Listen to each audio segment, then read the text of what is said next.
नमस्कार. गेल्या 5 ते 6 दिवसापासून पूर्ण पालघर जिल्ह्यामध्ये अतिवृष्टी होते.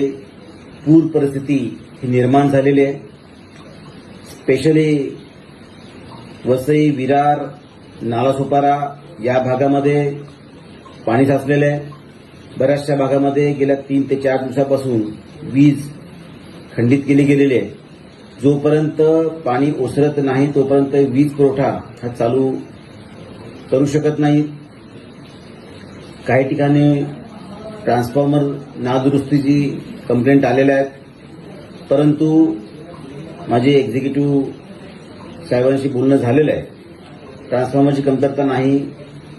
जी एजन्सी काम करणारी आहे ती सुद्धा तयार आहे, परंतु जोपर्यंत पाणी कमी होत नाही तोपर्यंत वीज पुरवठा मात्र ही चालू करू शकता येणार नाही. ज्या ज्या ठिकाणी पाणी नाही अशा ठिकाणी वीज पुरवठा चालू केला गेलेला आहे. आपली जीवनवाहिनी असलेली लोकल ट्रेन ही सुद्धा धीम्या गतीने चालू आहे. पाणी भरल्यानंतर काही ठिकाणी थांबावं लागतं, परंतु निश्चितच आम्ही वरिष्ठ अधिकाऱ्यांशी चर्चा करत आहोत. ग्रामीण भागामध्ये सफाळा, पालघर, बोईसर, डहाणू या भागामध्ये बऱ्याचशा घरांमध्ये पाणी गेलेलं आहे. जव्हार मुखाड्यामध्ये काही ठिकाणी घरांवर झाड पडल्यामुळे सुद्धा नुकसान झालेलं आहे. ज्या घरामध्ये पाणी गेल्यानंतर नुकसान झालेलं आहे त्याची पाहणी आणि पंचनामा सुरू करण्यात आलेला आहे. त्या सगळ्या ठिकाणी फूड पॅकेट्स मिळतील, वॉटर बॉटल्स मिळतील याची सुद्धा दखल प्रशासन घेते. काही ठिकाणी सामाजिक संस्था सुद्धा काम करत आहेत. ज्या ज्या ठिकाणी पाण्याद्वारे काही रोग उद्भवू शकतात अशा ठिकाणी आरोग्य यंत्रणा सुद्धा सज्ज आहे. महानगरपालिकेमध्ये सुद्धा आरोग्य यंत्रणा सज्ज राहण्याचे आदेश हे दिले गेलेले आहेत.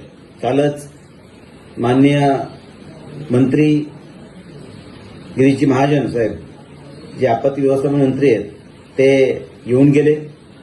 पूर्ण जिल्ह्याचा त्यासोबतच वसई विरार महानगरपालिकेचा आढावा त्यांनी घेतला. जी मदत चालू आहे, बचाव कार्य सुरू आहे त्याचा आढावा घेतला. झांझरोळी या धरणाच्या इथे सुद्धा जाऊन आले. तिथे मदतीचं काम केले गेलेलं आहे.